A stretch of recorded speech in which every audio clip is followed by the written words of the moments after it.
Hi, I'm Xavier Henry. I'm the art director on Realms of Ruin, and today I'm really excited to show you the map editor, a very exciting tool that ships with the game in November. And here is a work in progress map from Baha, and we're gonna dive in looking at the tools that she used to make this map. So the first icon you see here is about the terrain deformation. So you see 4 main brushes, and all of them works in 2 different ways. So for instance, the first one here about the height, you can either use raise or lower mode. And you can see all those brushes have several parameters that can be changed. So like the fall off, the size, and the intensity. And we've got a very cool option for mirroring. So to create 1v1 or 2v2 maps, if you want a symmetrical map, you can use those axes, and you can also rotate the axis to wherever you want, so that it doesn't have to be orthogonal to the map. It can be at any angle, really. The second brush is about smooth versus introducing noise, effectively. So yeah, smooth and rough. So if you've got too many harsh angles, you can use the smooth brush, or too many deformation. Yeah, that would basically average the curvature of the terrain, and by using the rough mode, you can introduce a lot of noise, like more detail to your map, to your terrain. And then the third icon here is basically a sort of plateau, this one is flattened. So basically everything, wherever you sample the center of your brush, basically you are sampling a height, and everything will be level to that height ultimately. So if you click, you keep it clicked and drag, and you will see the terrain.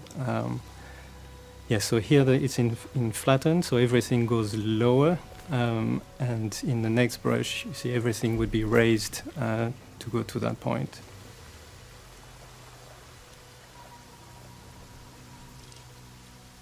And the second tool available here is the terrain type, and here we are diving in some very, very powerful functionality. Like there are some so we call them compound brushes, but effectively what they do is create really intelligently. They bring different materials, but also depending on the situation, they might also bring different assets to it. So for instance, if you had a very steep hill, a brush, for instance, might bring some stone texture on the side of the hill, while on the top you might have grass or soil, or it might even bring like foliage to it.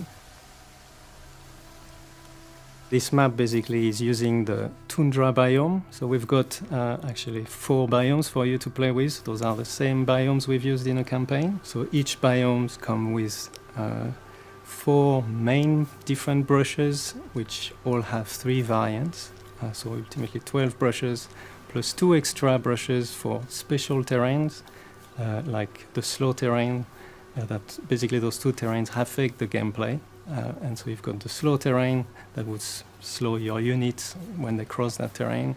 And you've got what we call dangerous terrain. You see those very spiky, thorny roots there that would cause damage to your units.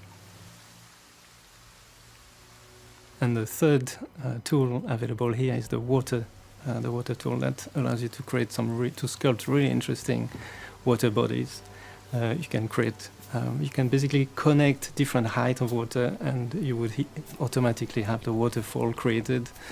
We've got different brush types of water, so you can create very clear water, or some dirty water with scum on top, or some also bring VFX. You might have flies on them, as usual, various parameters to play with in terms of the intensity of the brush, the size of the brush, but also here, like, you can play with the depth of the water. So actually a very shallow water is traversable, so your units will be able to cross that.